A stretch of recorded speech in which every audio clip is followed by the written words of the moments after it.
The bull run continues. Bitcoin crashing through that 100,000 barrier. Ethereum starting to wake up. And I wanted to see that more than simply just XRP's price to continue to creep up there.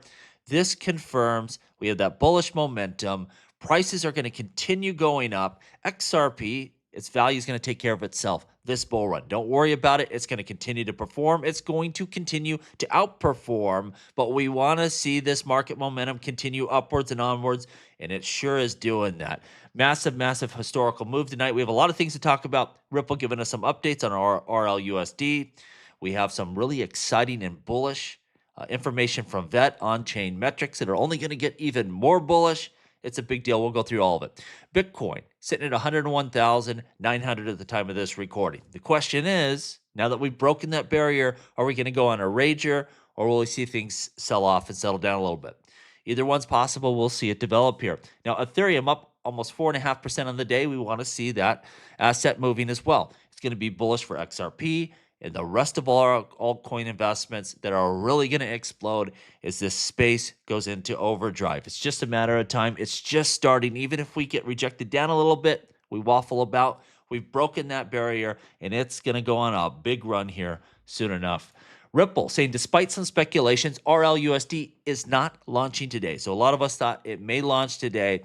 Look, if I thought Ripple was doing something wrong, if they were missing the mark here, I would tell you.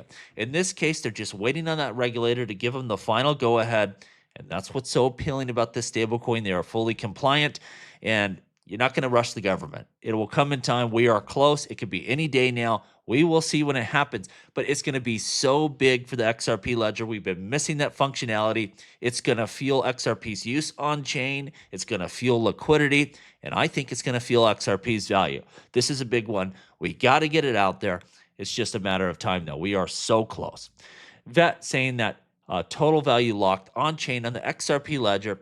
XRP's value is creeping up to 65 million. Now remember, that TVL was really low. It was sorry, it was sad, it was depressing. We're starting to see it go up in a big way, and that's going to explode when you get RLUSD on chain, trading in that DEX, and then once they update the AMMs to allow you to put both XRP in pools and RLUSD in pools, this is going to be massive for on-chain growth, for on-chain liquidity, and you're going to see that number 65 million explode as this bull run continues. It's absolutely a huge deal. We see Meta Lawman saying, interesting that Ripple's general counsel, Stuart Alderati, confidently predicted the Paul Atkins nomination a week ago. Again, he was on the list, but he wasn't a front runner. You remember a lot of people were thinking it was going to be the Robinhood guy or all these different people. No, Stuart Alderati knew, and that's because they are plugged in to the incoming administration. They're working hand in hand with them as one of the top American crypto companies. Stu knew what to expect. He let us know there. And they probably have a lot of input as well. So this is good to see. This is going to pay massive dividends as we see this new regulatory regime rolled out. They're plugged in there. Now, John Reed Stark saying, Gary Gensler pulled off the reverse Saturday Night Massacre. What is he talking about? Well, what he did is he took a lot of these attorneys that are very anti-crypto, and he gave them massive promotions. So what John Reed Stark's telling us is, well, these guys are going to give us headaches. Even if the incoming chair is pro-crypto, they're high-ranking officials here. They're high-ranking attorneys, and they're still going to go after crypto. It ain't going to work like that. We've heard previously from other SEC people there that the chair is going to set the tone, and he's going to be able to lean on these attorneys. And if you want to be anti-crypto and the chair doesn't want to go that way, it ain't going to work out well for you. And that comes from the top. It comes from the president. It comes from the administration, and they're going to set the tone, and you're going to do it. It doesn't matter what you want to do, what you think. They're going to set the tone for this incoming regulatory regime. Gary Gensler's little plot here ain't going to work. We see also John Deaton saying he needs to come in here and start demoting people. He needs to shake things up, and I think he will if he has to. But outside of that, these people are puppets. They'll go along with the incoming regime. They want to keep their job, and they'll do what they do well, which is just adapt and be little puppets for their master. I'm not worried about this move by Gary Gensler at all. If you think that these attorneys are going to stand up to the SEC chair, the other two commissioners, the president, everything else, it ain't going to happen. I'm not worried about his little plot at all. Here we see Free American Spirit saying, what's going on with XRP? We got, a great pro crypto nominee, especially for XRP. Gary Gensler's out. RLUSD is coming at any moment. Why is the price coming down? Look, we have run on a historic run. Price is soaring. It's just going to happen at one point or another. You're going to see that price pull back a little bit, calm down before we take our next leg up.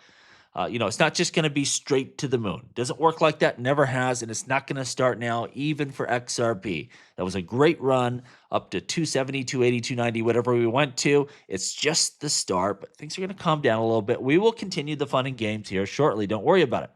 I saw this post here. Tony from Thinking Crypto, he's conservatively calling for $5 to $8 XRP price. This Xena XRP is going after him, thinking he's ridiculous with his prices. Look, price predictions, they're a dime a dozen. No one really knows. But I think it's a solid price prediction. Could XRP, wildly outperform that? Yeah, sure. Of course it could. This crypto space can go way farther than any of us imagine. But I think if you are looking for a nice solid range where you think XRP could go, I think Tony's given a good price range here. But even if you don't agree with someone, no reason to get mad at them and belittle them. Sometimes I see price predictions I don't agree with, I think are too small. Doesn't bother me at all. I just plan to myself sell a little bit higher. Doesn't matter. Tony's just trying to do his best here, as we all do. And again, it's all guesswork at best. Weezy Wind here. They rolled out a new update for the Salmon wallet. They're going to charge heavy users. To be honest, I don't think it's a good solution. I don't think, charging people to use the wallet features, even heavy users, is a great solution. But their problem is trying to have a sustainable company. And when we look at like MetaMask and stuff like that, the fees on a lot of these chains are so high that you can sneak in a cost that you strip off for yourself and make a lot of money. And that's not really possible with XRP if you want to keep the prices low. And so they're trying different things. I hope this works out for them. I think their wallet is really worth those costs. My question is this going to be a workable solution? I have a feeling it won't. I don't think this is going to work trying to charge your heavy users, but only time will tell. They certainly deserve it. I have no problem with them trying it. I just don't think it's going to work long term. They'll have to figure out something else. Maybe, shave a little bit off of certain kinds of transactions and make your fees in that way. Breaking. Fed Jerome Powell called Bitcoin a digital gold. So in one of his conferences, he was talking about Bitcoin. He says, look, it's not a dollar. It's not a dollar competitor. It's a gold competitor. Incredibly bullish for all of cryptocurrencies. And guess what? These assets, whether it's Bitcoin, Ethereum, XRP, on down the line, these assets are competitors to gold, precious metals, real estate, any sort of investment, storage of value, things of that nature. But they are currency. They're definitely competitors to currencies. And we see that in regions where there's turmoil with currency, where there's problems, people flee to cryptocurrencies. It's both, really, is the true answer. But just getting him to say this is a competitor to gold was incredibly, incredibly bullish. Grayscale setting up their SWI trust here. Again, this is for accredited investors, but they do this just like they did with XRP, just like they do with Solana. As they get ready, you're going to see a SWI standalone ETF probably launched next year, along with a whole basket of currencies. This is exciting. Your general investors that have not been able to touch these assets are finally going to have access. These individual ETFs are going to be really popular, but I think even more popular is going to be the bundle products, where with one ETF wrapper, you can invest in a whole swath of cryptos. And so SWI is definitely a front runner here to get through the finish line for next year, along with XRP and a lot of the other big coins. Lastly, I thought this was a good comparison. We look SWI to ADA. TVL for SWI is 1.5 billion. For ADA, it's 700 million. Daily active users, 700,000 for SWI, 100,000 for Cardano. Daily transactions, 5.4 million versus 144,000. So it tells us here on SWI, a lot of transactions, probably a lot of low value transactions. And then market cap for SWI is 11 billion. And for Cardano's ADA token, it's 42 billion. I think there's a couple things we can glean from here. SWI's growing rapidly fast. It's a competitor. It's 11 billion versus Cardano's 42 billion. So I think it tells us there's a lot of upwards growth available for SWI. But also this, I think Cardano just needs that app that starts onboarding users. the network is capable.